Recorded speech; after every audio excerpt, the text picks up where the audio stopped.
dari kalimat suasana di kota santri tadi kan tampak bahwa tidak ada konsep pendidikan di pesantren atau di kalangan santri yang mengidentifikasi siapa santri-santrinya itu. Jadi ibarat wititan iki suket ya dikongkon meter ngaji. Minggu itu tak. Wit pelem ya pokoknya sing penting meter ngaji, ora penting dhek wah pelem ora. Ya ra. Betul enggak? Pokoknya sapa wae mlebu pesantren pinter ngaji, menyandang kitab suci, sregep sembahyang ngono ta.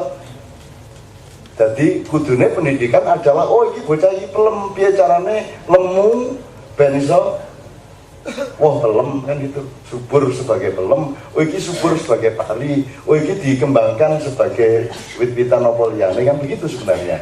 Manusia kan lebih ragam daripada hewan maupun tanam-tanaman. Nah, di pesantren bahkan di pendidikan umum pun sebenarnya tidak mencukupi, tidak bisa mengcover begitu ragamnya manusia. Nah, disitulah saya minta Mbak Novia untuk menceritakan, karena saya sama dia kan anakku saya cilik-cilik, ono sing lagi tamat SD, ono sing isi kelas 5 SD, ono sing lagi mlebu SD. Itu kan kita cemas iki dilebokke ngendi ya. Saiki nek dilebokke SMP favorit. Setahu saya SMP favorit itu diuntungkan oleh muridnya yang pinter-pinter yang daftar ke situ. Tapi murid yang pinter itu tidak mendapatkan pengembangan maksimal dari kepintarannya di bidang-bidang tertentu. Nah, dari sini mungkin Mbak Fia bisa entah cerita gimana, sambil nanti saya tanya di tengah jalan.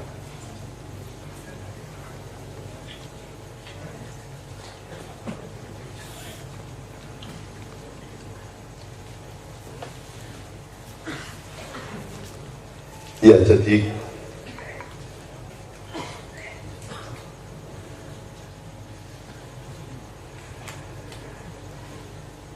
Mbak Fia itu kebetulan menemukan satu sekolah yang, tolong mungkin Mbak Fia bisa lebih mendetail penjelasan, tapi saya merasa anak saya kalau ditaruh di situ itu dia akan diidentifikasi dan diketahui bakatnya apa, kemampuannya di sebelah mana, apakah dia pinter bela diri, apakah dia pinter nyanyi, apakah dia pinter matematika, apakah dia pinter kepemimpinan, apakah dia pinter ilmu-ilmu sosial atau apa.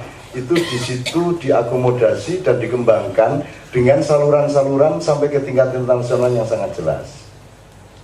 Nah, itu tidak bisa saya jumpai di pesantren atau di sekolah-sekolah biasa. Meskipun tetap ada juga jalannya, tapi tidak secara sistemik disediakan oleh sekolahan itu. Jadi mungkin gimana pertanyaannya Mbak Fia? Saya kira dari situ bisa Mbak Fia langsung ngomong.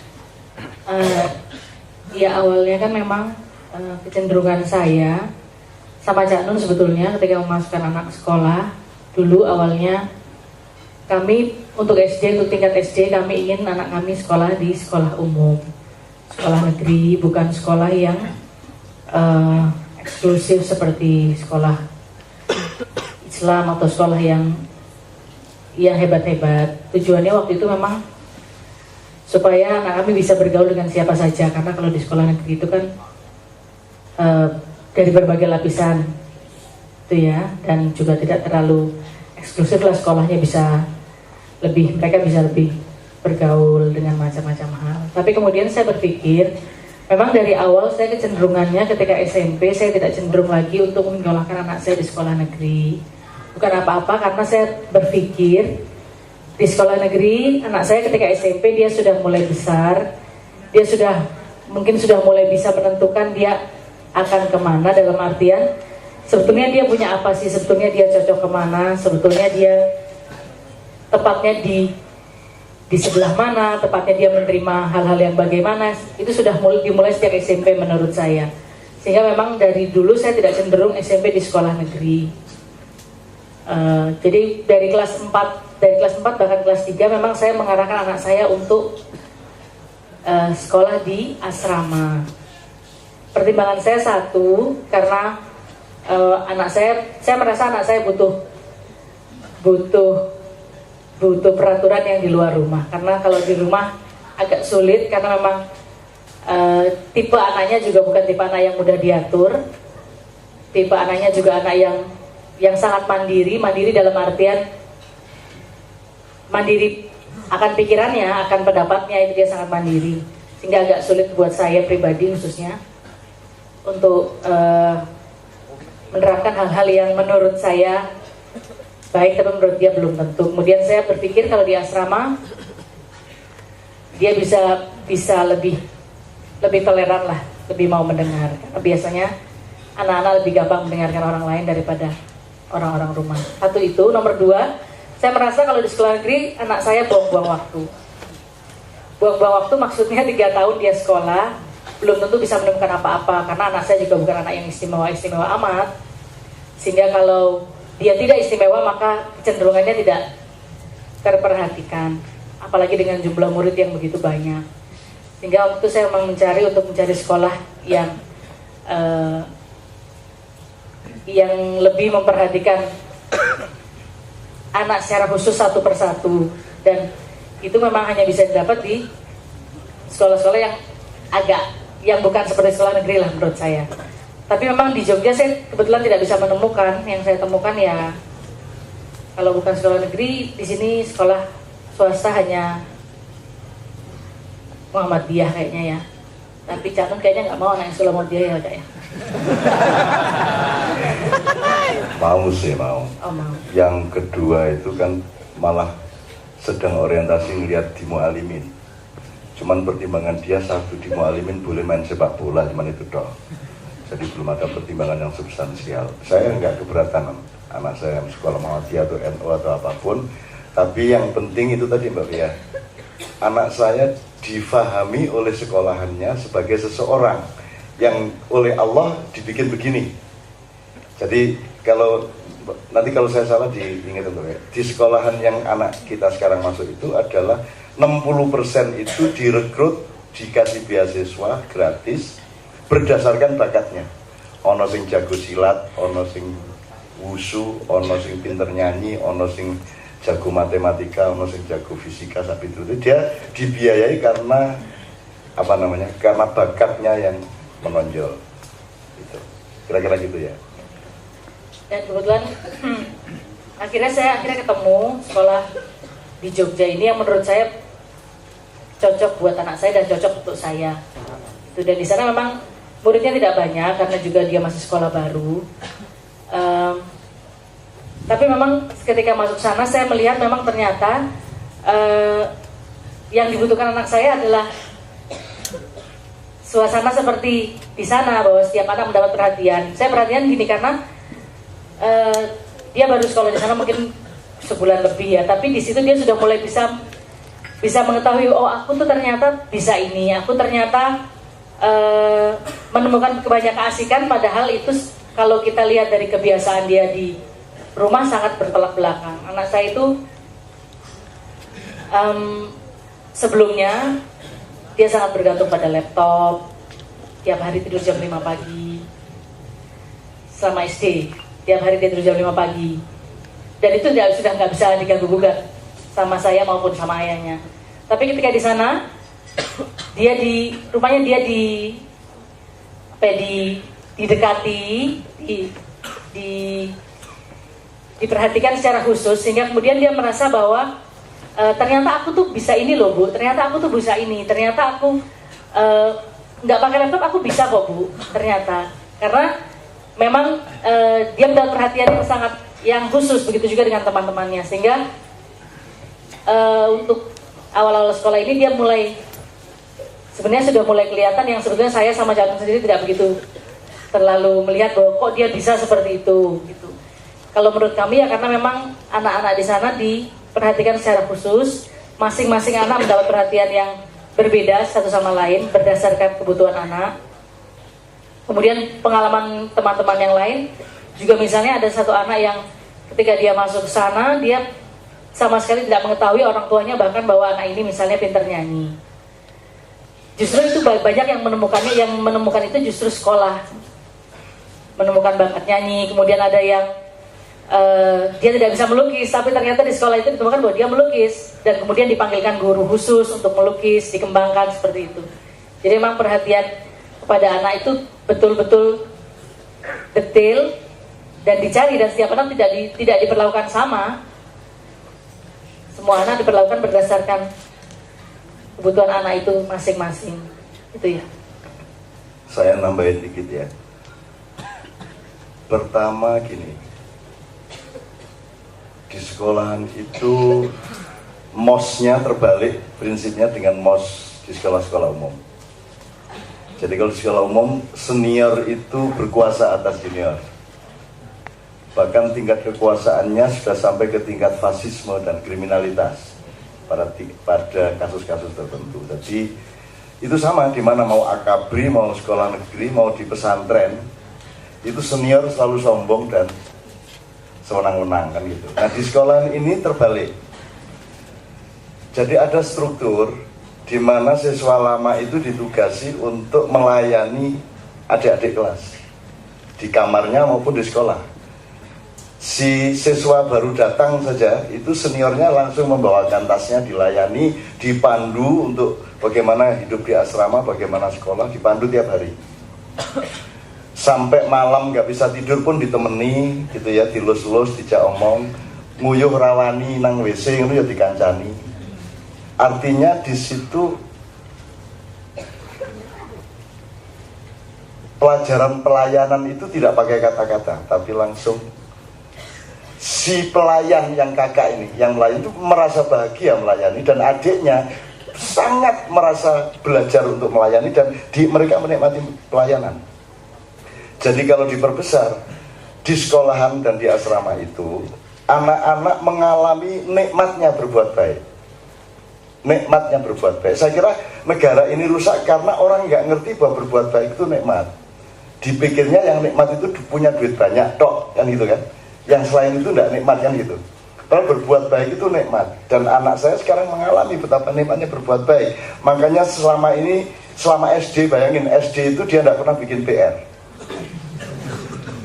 Jadi nilainya bagus ketika ujian tapi dikurangi karena minus-minus PR-nya itu. Ada 30 PR waktu kelas 6 yang dia tidak kerjakan, dan dia juga tak merasa bersalah. Sekarang saya baru tahu jawabannya. Lah untuk apa saya kerjakan, saya sudah bisa kok. Gitu. Jadi sistem PRing dan seterusnya itu memang harus dipertanyakan kembali juga. Anak berbeda-beda. Anak saya tiap malam laptopan sampai jam 5 di situ, dia di kamar, ditutup, dikunci dari dalam, dia mengembara ke seluruh dunia. Tiba-tiba dia sudah bisa membaca huruf Korea, dia sudah bisa ngomong Korea sedikit-sedikit tanpa guru.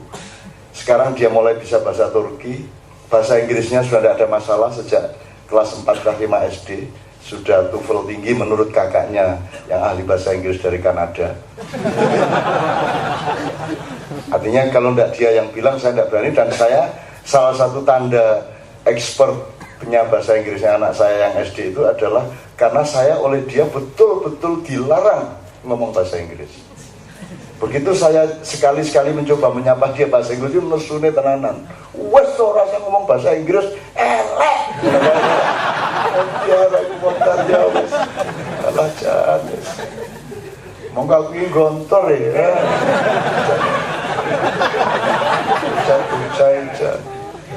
Jadi pokoknya bahasa Inggrisnya jelek banget menurut dia. Dia bisa British, dia bisa American, kan gitu. Dan dia sudah upload macam-macam di YouTube tanpa kita ketahui. Dan dia sudah terkenal di sekolahannya, di kalangan guru-guru dan kepala sekolahnya, karena mereka browsing di internet mengenai anak saya itu dan seterusnya. Jadi kita sebut nakal karena tidak pernah taat sama orang tuanya. Tidak, pagi mesti bertengkar, iramanya diciptakan sendiri. Cuman saya senang karena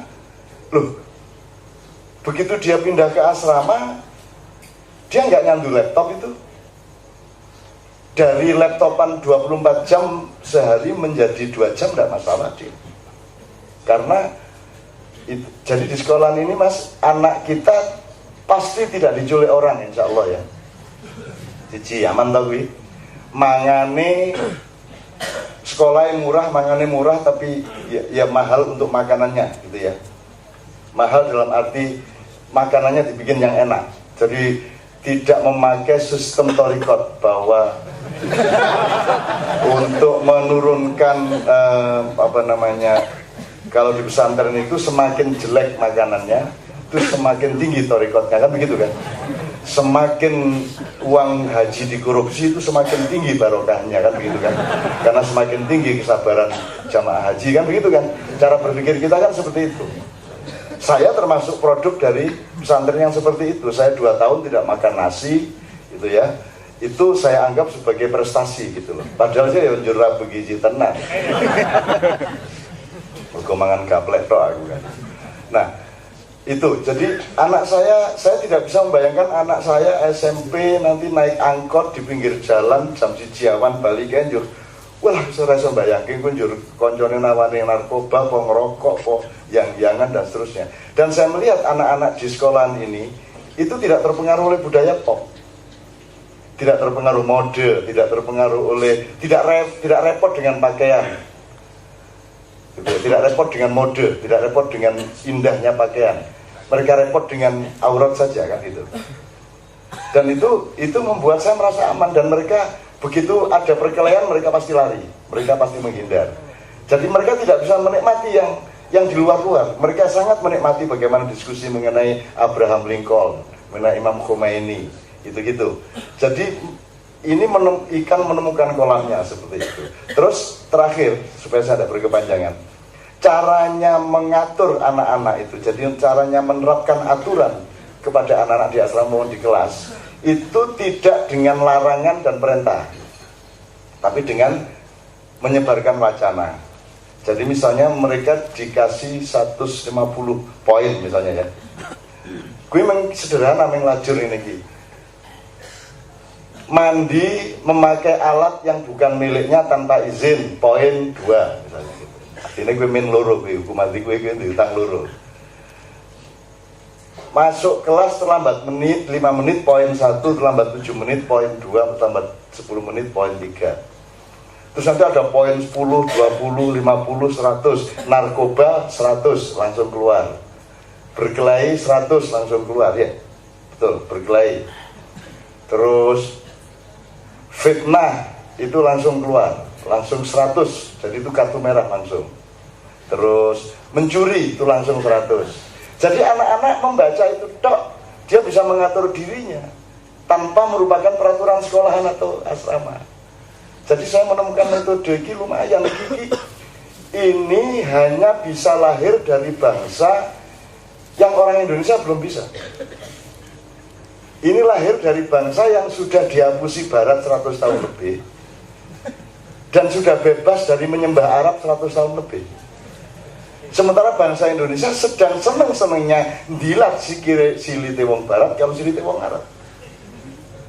Kita sedang kagum-kagumnya sama Barat dan sedang kagum-kagumnya sama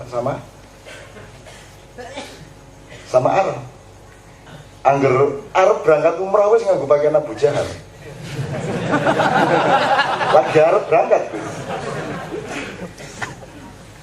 Abu Jahal kan pakaian apik banget kayak mengkilat, durkin ini no pakai itu. Dia pikir itu pakaian Nabi Muhammad, bukan umur sangat sederhana. Anda belum pernah lihat gambarnya toh? Belum tahu kan dia, aku harus niru piye gue. Aku elek-elek, aku tahu ngerti pakaiannya. Orang ngono kae. Nek kae pakaian Abu Jahal kae tinggu-nggo kae. Sing tunggu iklan lezat ngono kae Abu Jahal. Tuh, teman-teman sekalian. Nah, anak-anak cukup membaca itu 1-2 kali langsung terkontrol mentalnya, moralnya, untuk ngalah sama orang lain, untuk kooperatif sama temennya, untuk saling melayani dan seterusnya gitu loh teman sekalian. Nah itu tidak bisa saya temukan di pesantren, sebab saya orang pesantren dan saya di asrama pesantren. Saya pernah 2,5 tahun tidak keluar pesantren, meskipun keluar gedung pun saya tidak. Jangankan keluar desanya, jangankan keluar daerahnya, keluar gedungnya aja saya tidak selama 2,5 tahun. Artinya saya itu produk pesantren yang sangat ketat, yang saya pernah mengalaminya 100%. Dan saya tidak menemukan itu di pesantren. Nah, anakku kalau pergi pesantren, emang diperhatikan anak saya ini pelem apa jambu apa salah, ning kono padha wae kok. Pokoknya salah ya kudu hafal Quran, ya ta? Pelem ya kudu sregep salat ning ngono tok. Jadi yang terjadi di pesantren itu adalah Islam Mekah. Itu belum Islam Madinah. Kalau Islam Madinah wis ngurusi pertanian, wis ngurusi peternakan, wis ngurusi sistem ekonomi, wis ngurusi kerjasama yang sekarang disebut pluralisme dan lain sebagainya. Gitu. Nah jadi meskipun ini baru ya, dan sekolahnya juga masih baru, tapi nyun sewu kalau saya mau terus terang, itu tidak bisa lahir dari Mesir, sekolah seperti tidak bisa lahir dari Saudi, tidak bisa lahir dari Yaman, tidak bisa lahir dari Pakistan. Itu hanya bisa dari lahir dari negara yang tidak Arab dan tidak Barat. Dan itu hanya satu negara itu. Dan ada anak Makya yang baru pulang dari sana sekarang. Juru rai ini rada putih saya. Artinya mereka sudah kenal sekularisme sejak lama dan harus ngerti lah dihapusi gitu loh. Sudah ngerti mereka tertipu. Mereka bahkan pernah ditolak oleh Euro. Sekarang Eropa jebol, mereka tidak ada masalah, ekonominya tetap baik. Dan begitu. Dan pengalaman negara ini, bangsa ini tidak terlawan sampai hari ini, dan dia negara yang tidak diperhitungkan oleh Barat maupun oleh Timur Tengah dan oleh negara-negara Islam, dan paling bagus kalau tidak diperhitungkan gitu. Nanti serangan balik itu akan terjadi melalui pemain yang tidak diperhatikan oleh back lawan, kan begitu kan gitu. Nek sing dikuntit terus kayak Messi kuwi nulpek angel tenan. Nah, ada tambahan Mbak Fia soal itu. Nah, sekarang begini. Sekarang saya akan pindah ke Mbak In. Waktu ini sih anak ya. Ini kan sekolahan DI ya. Niki sekolahan TK. Mungkin In bisa bercerita. Kita mungkin sejak lama itu nyari piye to janjian sekolah niki sing apik. Karena banyak orang, kadang-kadang penjajahnya anak-anak itu kita sendiri. Para orang tua ini jajah anak. Ono sing mlebu TK iki tujuane ben anake dadi ahli Quran, kuwi ono. Piye kuwi? Tamat TK dadi ahli Al-Qur'an ya? Si istilah ngono iki ya. Lho ahli Quran iki siji wae ora ono ya sak donya iki. Sapa ahli Quran ning donya iki? Kanjeng Nabi we urung tau maca Quran mushaf kok. Waktu beliau meninggal itu Quran urung dikelumpukke. Ya tau isi ning apalane wong-wong oke. Gitu loh. Nah, tuntutannya orang Islam itu luar biasa besarnya. Dan tuntutannya itu tuntutan Mekah, bukan tuntutan Madinah. Bukan bagaimana anaknya itu bisa bekerja keras, tidak pemalas, menghormati orang lain, bekerja sama, kooperatif dengan sesama manusia. Bukan begitu, bukan madaniyah. Tetapi yang dicita-citakan kaum tua atau orang-orang tua biasanya adalah citra Mekah. Jadi anak saya yang SMP, yang sekolah di sini yang saya ceritakan belum pakai jilbab sekarang. Saya tidak mengatakan tidak pakai jilbab lebih bagus dari pakai jilbab. Tapi pakai jilbab itu juga jangan disebut pasti lebih baik daripada yang pakai jilbab. Tergantung kasusnya. Tergantung kasusnya. Sing jilbaban tapi meletet yo oke banget. Saya dididik oleh ibu saya, adik saya perempuan 3 orang itu dulu pakai jilbab, tidak dituntut oleh ibu saya. Ibu saya tidak pernah meminta anak saya pakai jilbab. Waktu kuliah saya belum jilbaban, IAIN padahal ini. Waktu itu, ning kampus wajib, dan itu apa jenenge? Kui pendidikan apa? Semoga lah. Gitu. Nah mungkin prinsip-prinsip itu yang mungkin bisa diceritakan sama termasuk gini loh. Ikin dilalaikan aku iki dapat hiburan dari sekolah ini lah soalnya drambene menangan gitu loh. Drambene menangan, bola bali menang, ini menang ngono kae lho. Tur menangnya banget kae lho. Jadi misalnya sekolahan sing ampuh-ampuh koyo nggone Pak Amin Rais bareng yo nek karo kene nek soal dramben kuwi kalah gitu loh. Nah, apa sebabnya kok menangan drum band? Apa njur nek drum band ki ampuh ora? Nah, biarin cerita karena lha ya apa ora iso drum band ya ora apa-apa. Ampuh ngampui wong ya aja. Nek kowe ampuh wae ning ngrasa ngampui wong ya Mas. Kowe gedhe apik ning ngrasa gedeni wong. Nah, ini juara drum band itu bukan soal juaranya, tetapi kenapa? Apa atmosfer sehingga salah satu outputnya itu juara? Meskipun juara itu bukan tujuan sama sekali di sini. Nah, mungkin beberapa prinsip bisa Ibu ceritakan.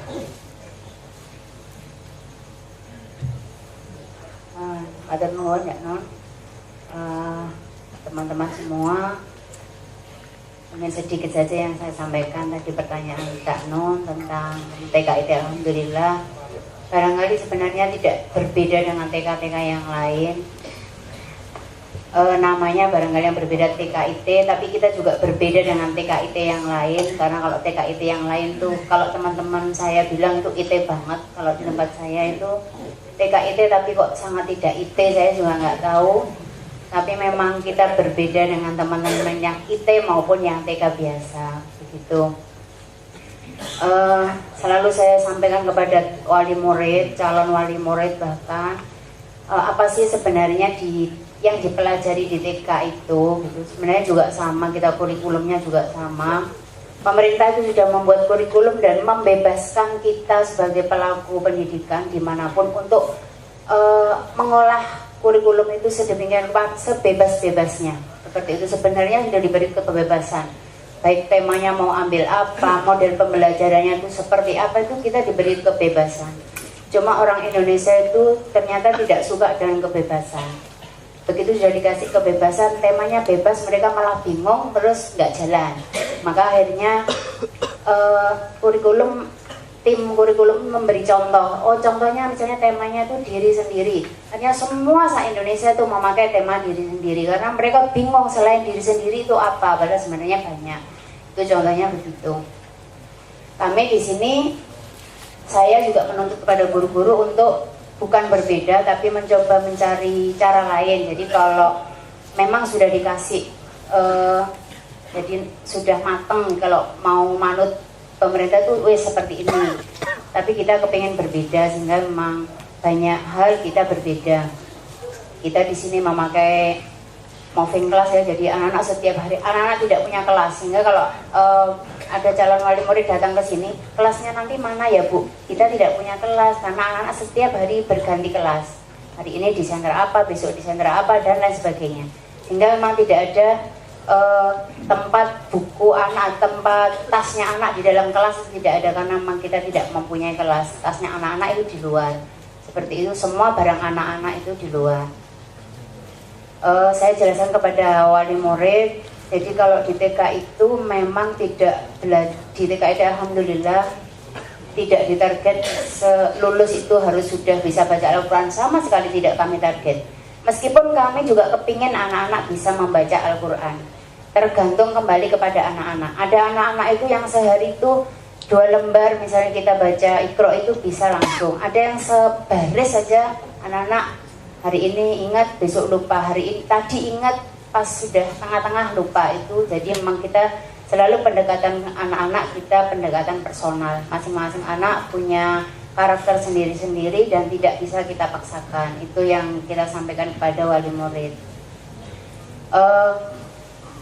Dan yang penting di TK memang tidak bisa mencetak anak ya, tidak bisa mencetak anak atau merubah dari nakal banget ya Bu anak saya pokoknya nek metu ora dadi nakal lah. Kita bukan bengkel, jadi memang saya tidak bisa membuat anak menjadi tidak nakal karena tidak ada anak yang nakal. Semua anak cerdas, semua anak pintar dengan kecerdasan masing-masing, dengan kepintaran masing-masing. Itu yang saya sampaikan kepada wali murid. Dan saya memang selalu mencontohkan detail ya, misalnya begini, kenapa sih di TK kok mosok diajari merobek kertas, jadi berantakan, atau main pasir di rumah itu megang tanah aja nggak boleh, di sini suruh main pasir Bu. Saya jelaskan kenapa sih harus anak-anak harus bermain pasir, kenapa harus merobek kertas, karena tangannya biar kuat ini.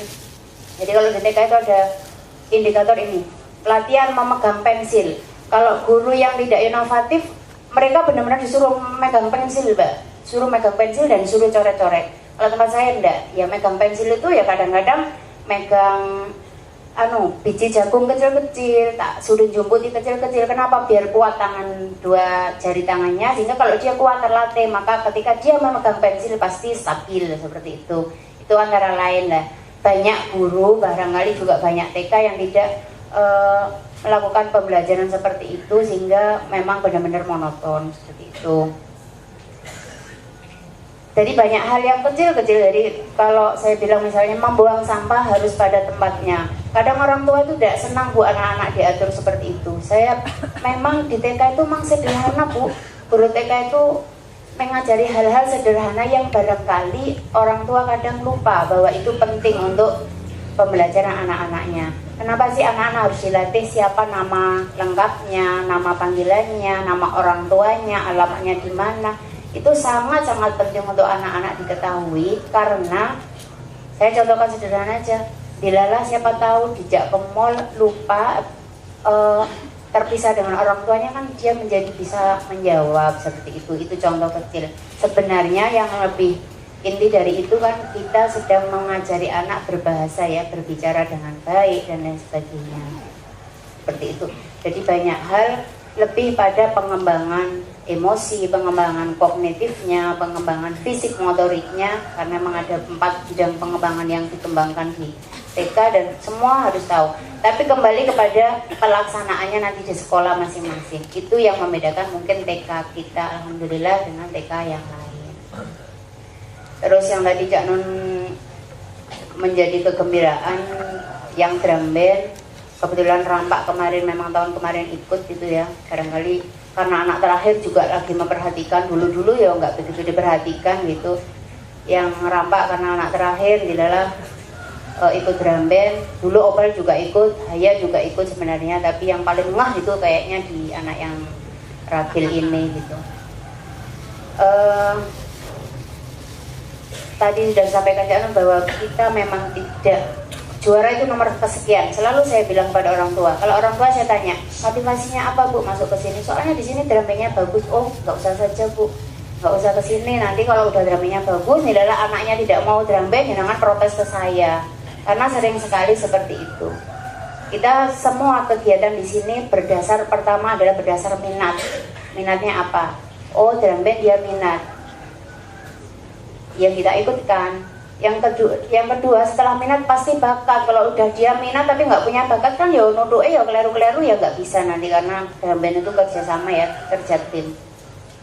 Udah minat, sudah bakat. Yang ketiga adalah bisa kerjasama dengan teman, bisa kerjasama dengan pelatih dan sebagainya. Yang keempat bersungguh-sungguh. Itu dari semua kegiatan yang di sini itu diawali dengan prinsip 4 hal. Pertama ya minat, yang kedua bakat, yang ketiga bisa bekerja sama, dan keempat bersungguh-sungguh.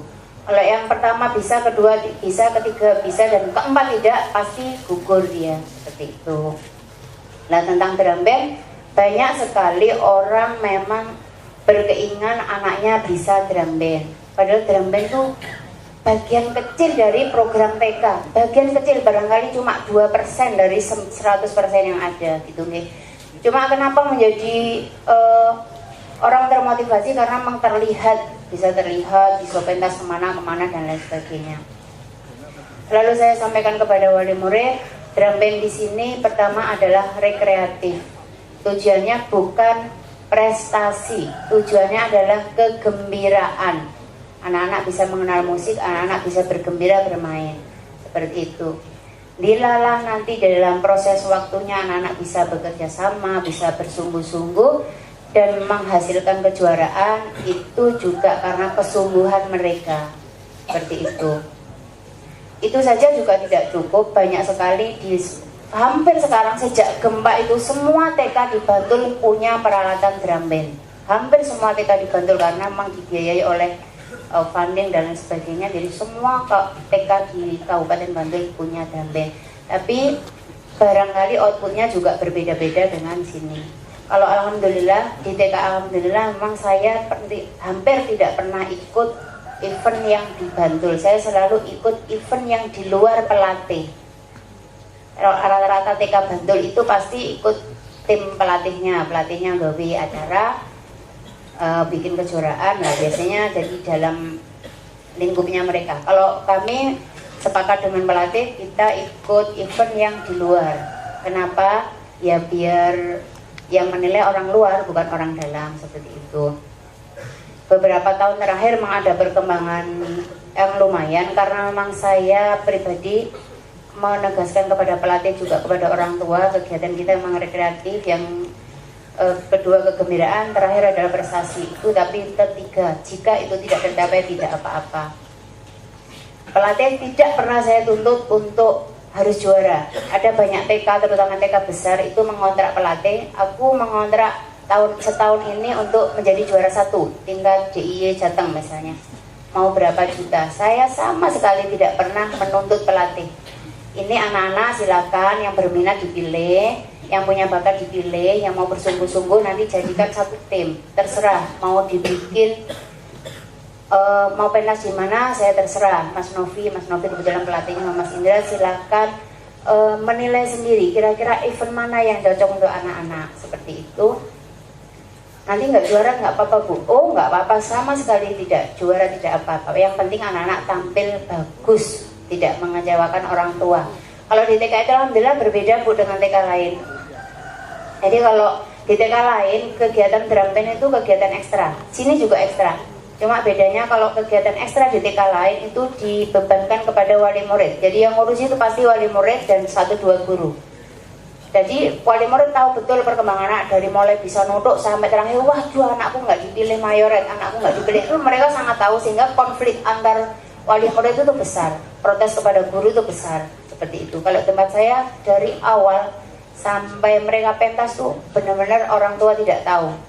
Jadi begitu pentas kita undang orang tua, duh jebul anakku iso nutuk. Mereka biasanya pasti menangis, terharu dan lain sebagainya. Sering sekali orang tua itu lebih banyak menangisnya melihat anak-anak pentas.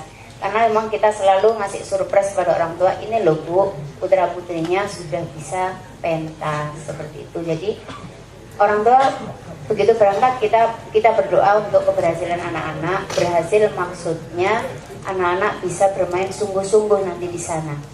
Karena ini bermain tuh bukan terus mainan, bermain tuh ya bersungguh-sungguh, melakukan sesuatu dengan sungguh-sungguh. Bilalah nanti kok ternyata anak-anak mainnya lebih bagus dari tim yang lain, berarti juara. Tapi kalau belum bermain dengan ada yang lebih bagus, berarti tidak juara. Tapi bukan berarti tidak sungguh-sungguh. Itu mungkin yang membedakan, dan alhamdulillah kesungguhan anak-anak tetap dalam kegembiraan mendapatkan prestasi yang luar biasa. Tahun ini itu ada 7 piala yang kita dapat raih, dan semuanya di juara pertama. Bahkan ada 1 juara yang kita tidak lomba tapi ikut dapat pialanya karena kesalahan panitia. Jadi karena kita mempertahankan juara yang tahun kemarin, terus tahun ini karena ada pelatih yang tidak suka kalau kita ikut, karena nanti pasti alhamdulillah menang lagi gitu. Hari kita tidak diundang, waktu TM tidak diundang, sampai hari H tidak diundang. Saya bertanya, saya tidak apa-apa tidak diundang. Masalahnya piala bergilirnya itu ada di saya. Saya mempertahankan piala ini. Untuk direbut kembali, saya harus mempertahankan dengan pentas lagi, kan begitu ya. Saya cuma begitu, tapi kalau mau diambil tidak apa-apa, saya tidak juara tidak apa-apa. Cuma untuk keluar dari sini kami harus bertanding lagi. Jadi karena sudah hari H tidak bisa diganggu gugat, saya juga nggak mau ikut karena sudah mendesak waktunya dan berbarengan dengan Dikitfan. Saya milih enggak, silakan penyenangan bikin acara tetap berjalan, piala tetap di tempat saya. Begitu. Akhirnya mereka rapat bingung nggak karuan. Mereka akhirnya berombongan minta maaf ke sini, dan piala itu menjadi piala tetap TKID, alhamdulillah. Seperti itu. Jadi punya piala tetap tanpa lomba. Kemarin karena berargumentasi saja dan tidak apa-apa, kita syukuri. Orang tua ngertinya kita juara bertahan. Tidak Bu, kemarin itu juara yang lain. Ini piala kita dapat tanpa kita lomba, seperti itu. Jadi ini cerita lucu, tapi ya menjadi pembelajaran bagi panitia untuk tidak bermain-main, terutama dengan TKID. Alhamdulillah itu sama sekali saya tidak mau dalam hal-hal seperti itu. Saya memang agak keras, saya barangkali galak ya tidak apa-apa, tapi saya mempertahankan. Bukan saya mempertahankan pialanya, tapi mempertahankan karena piala ini dititipkan ke saya karena saya waktu itu punya prestasi, anak-anak punya prestasi. Maka untuk diambil lagi oleh perlombaan yang harus saya pertahankan dulu, tiba-tiba diambil begitu saja. Saya mencoba memberi pembelajaran kepada panitia dan alhamdulillah panitia menyadari kesalahannya dan membuat saya minta bikin surat pernyataan bahwa ini kesalahan panitia, bukan karena protes kami. Dan alhamdulillah suratnya juga sudah disampaikan ke kami dan pialanya menjadi, akhirnya mungkin mereka terus bingung karena itu piala dari Dikpora provinsi dan mungkin harus mencari lagi dari Dikpora seperti itu. Mungkin karena waktunya mendesak, saya tidak tahu gimana. Yang penting piala itu sudah tetap berada di sini. Itu alhamdulillah. Itu mungkin Cak Nun. Terus kebetulan selalu saya sampaikan kepada Cak Nun juga bahwa beberapa kali memang TK alhamdulillah itu kan mungkin dianggap berbeda dari kabupaten juga menjadi sesuatu lah, menjadi sesuatu bagi kabupaten. Kebetulan kemarin kami ditunjuk untuk menjadi PAUD unggulan, tapi kami menolak karena saya merasa kami tidak unggul. Karena untuk menjadi PAUD unggulan kami harus membuat proposal, saya tidak mau. Kalau emang unggul ya harus unggul rasanya gawe proposal gitu. Akhirnya pokoknya saya tidak mau, akhirnya dicarikan lain. Ya sudah, kalau nggak mau jadi PAUD unggulan, jadi PAUD berprestasi ya Bu. Wah, apalagi PAUD berprestasi Pak, saya tidak mau. Pokoknya saya tidak mau jadi PAUD berprestasi. Akhirnya dua-duanya gagal. Terakhir, ya sudah Bu, kalau gitu Ibu ikut lomba sekolah UKS. Nah UKS kan ya memang UKS kok yang dinilai lah. Kenapa ya Pak? Soalnya kami melihat kayaknya kok lingkungannya juga lumayan. Ya monggo, saya gitu. Tapi kan saya tidak mengunggulkan, mereka sendiri yang menilai. Ternyata kemarin bukan lomba UKS, ternyata lomba sekolah sehat. Dan ada tim kesini, saya juga nggak tahu kalau itu sedang menilai. Tiba-tiba kami ditelepon, kami harus mewakili kabupaten untuk maju ke provinsi sekolah sehat. Seperti itu Cak Nun, insya Allah nanti 10 Oktober. Dan untuk hal itu kami tidak bisa menolak karena sudah SK dari Bupati. Dan katanya sudah tambah proposal, dan karena tidak pakai proposal saya mau, meskipun itu ada TK, SD, SMP, SMA semua sudah membuat proposal ke kabupaten untuk meminta dana karena maju ke provinsi. Rata-rata masing-masing sekolah itu minta sekian ratus juta dan saya yang tidak mau minta seperti itu. Saya nggak mau. Kalau mau dinilai nggih monggo, pokoknya seperti ini gitu. Kemarin kan yang menunjuk mereka sendiri, yang menunjuk untuk jadi perwakilan kabupaten kan sana. Jadi nggih monggo, kalau mau dikasih nggih monggo tak terima. Tapi kalau saya suruh ngajukan proposal buat UKS dan lain sebagainya, enggak lah, UKS-nya ya seadanya itu. Seperti itu Cak Nun, terima kasih. Ya, jadi uang bantuan apapun namanya itu tidak pernah masuk ke sini ya.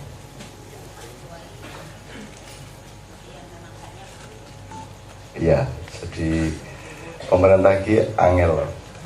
Iki ono apa iki apik njur iki tak kei hadiah ning kowe gawe lamaran sih kan itu. Dulu gitu ya iki kan gitu. Satu, terus pertanyaan saya giniin. Drum band dan sebagainya itu kan bisa berperan dua. Yang pertama di euforia. Jadi di Indonesia ini kan yang unggul itu euforia, jadi klenik ya, bahasa Jawanya klenik, euforia. Pokoknya sesuatu sing dianggap oke, sing populer.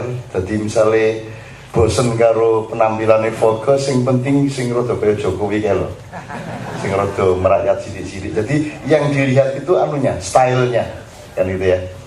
Nah, maka orang tua murid sangat senang lihat prestasi drum band itu sebagai euforia. Maka biasanya ini terus dikapitalisasi oleh sekolahan.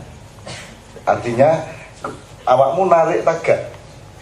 Nek misalnya anaknya melu drum band, wong tuane bayar apa ora? Lho maksud saya itu. Terima kasih. Ini juga untuk biaya-biaya yang lain. Mohon maaf juga tidak dalam rangka promosi. Jadi kalau kami setiap ada calon wali murid ke sini, Bu bayarnya berapa? Saya selalu transparan, ini loh Bu, biaya setahun tuh sekian. Biaya setahun sekian, paling nanti ada tarikan itu kalau ada program rekreasi yang sama orang tua, misalnya gitu. Atau ada ulang tahun TK, itu kita biasanya minta dan bukan minta sembako karena memang mau dibagikan kepada warga, seperti itu. Untuk kegiatan-kegiatan lain, drum band dan lain sebagainya sama sekali tidak menarik serupiah pun. Sehingga kadang wali murid juga terbingung-bingung, kok ngekei maem, kok tuku kostum, beli alat drum band, kok kita nggak pernah ditarik. Karena itu sudah menjadi prinsip kami, kalau memang mau mengadakan, ya pokoknya nggak boleh membebani wali murid. Jadi biaya yang dikeluarkan wali murid itu memang benar-benar biaya yang dihabiskan oleh anak-anak untuk makannya, untuk kegiatannya, untuk beli buku dan lain sebagainya. Saya masih ingat dulu perjanjian saya dengan Cak Nun ketika saya mengajukan diri untuk saya mau membuat TK. Cak Nun kan begini, ya silakan gawe TK, neng ojo nganti narik duit nang wali murid. Nek kue narik duit nang wali murid dalam rangka kebesaran TK, mending ojo gawe. Maka itu yang saya pegang dan sampai sekarang alhamdulillah, meskipun bukan berarti saya bisa berjalan sendiri, saya tetap butuh bantuan. Maka selalu saya bilang kalau dari kabupaten, terus dananya dari mana Bu?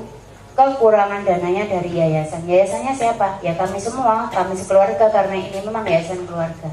Seperti itu ya. Ya sehingga gak gede-gede ya. Sehingga itu kamu orang berbudi mulia nih gunung gue. Penggaweane nolak, kayak duit nolak, jadi uang buane murid kudu iso diporoti kan gitu kan. Channel EDG terah budu gitu. Saya ucapkan terima kasih tepuk tangan untuk Mbak Hinaya, Mbak